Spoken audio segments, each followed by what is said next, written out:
आज का ये एपिसोड शुरू करने से पहले एक छोटी सी बात।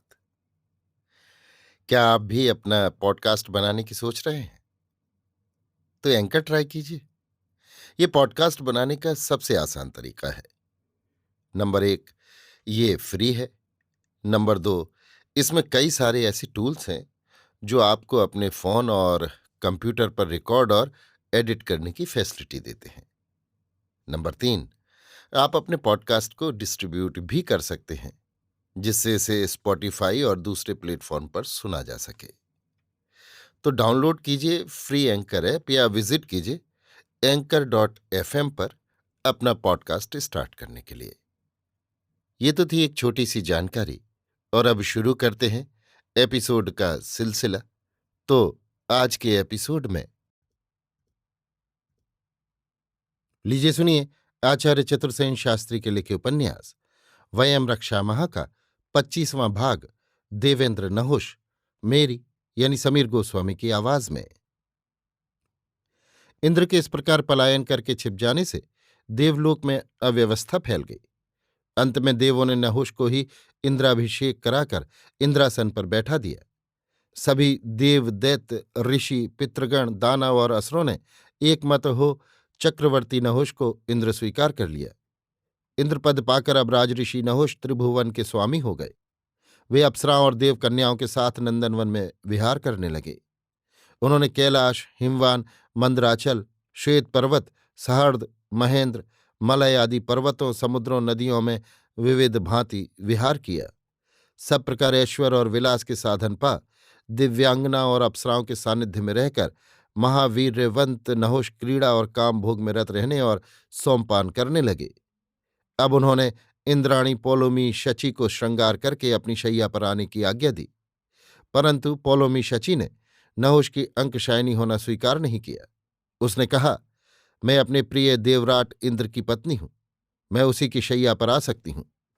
नहुष ने कहा, मैं ही अब देवराट इंद्र हूं, मैं देवलोक और मनुष्यलोक का स्वामी हूं। इंद्राणी अब मेरी भोग्या है, ये मर्यादा के विपरीत नहीं है। इंद्राणी ने कहा, आपने मेरे पति को न युद्ध में जीता है, न उसने मुझे जुए के दांव में हारा है, फिर कैसे आप मुझ पर अधिकार रखते हैं?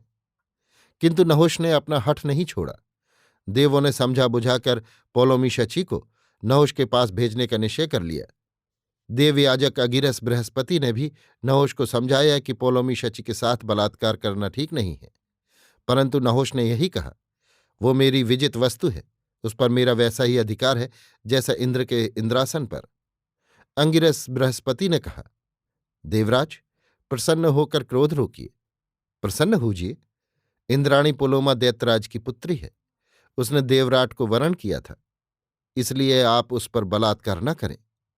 नहुष ने कहा, देवराट बड़ा ही निंदित गर्हित पुरुष था, उसने पितृवध किया, यतियों को कुत्तों को खिलाया और ब्रह्म हत्या की।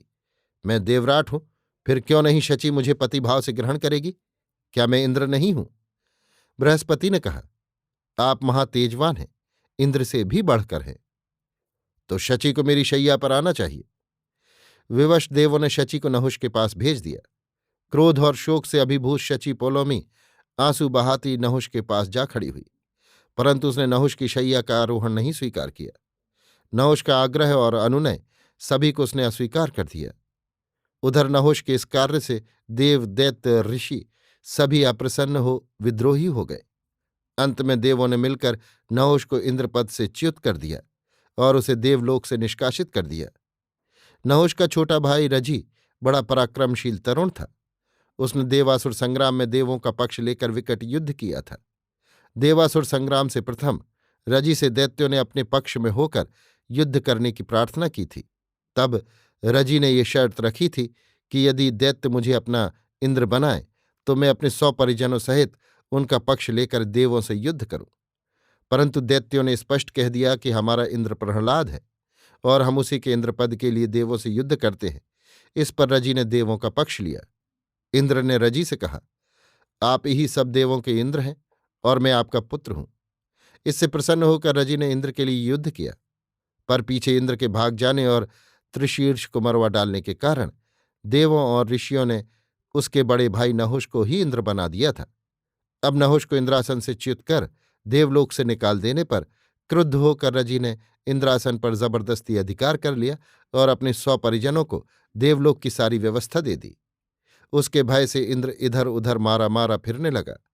तब उसने अंगिरस बृहस्पति से कहा, हे देवगुरु, आप किसी तरह रजी से मेरा इंद्रासन मुझे दिलाइए।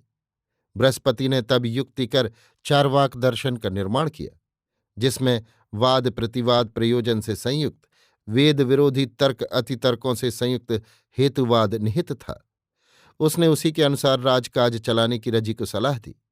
इसके परिणाम स्वरूप रजी से सब देव ऋषि बिगड़ गए और उसके परिजनों में भी राग द्वेष उत्पन्न हो गया, उनमें फूट पड़ गई। फलस्वरूप फिर 12वां देवासुर संग्राम हुआ। इस प्रकार 12 देवासुर संग्राम होने के बाद रजी की जय के साथ उनकी समाप्ति हुई।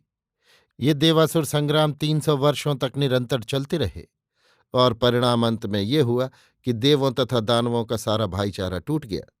वे दायाद बांधव न रहकर अब पृथक स्वतंत्र जातियों में विभाजित हो गए। उनके पारस्परिक रोटी बेटी संबंध भी बंद हो गए। अभी आप सुन रहे थे आचार्य चतुर्सेन शास्त्री के लिखे उपन्यास वयम रक्षामः का 25वां भाग, देवेंद्र नहुष, मेरी यानी समीर गोस्वामी की आवाज में।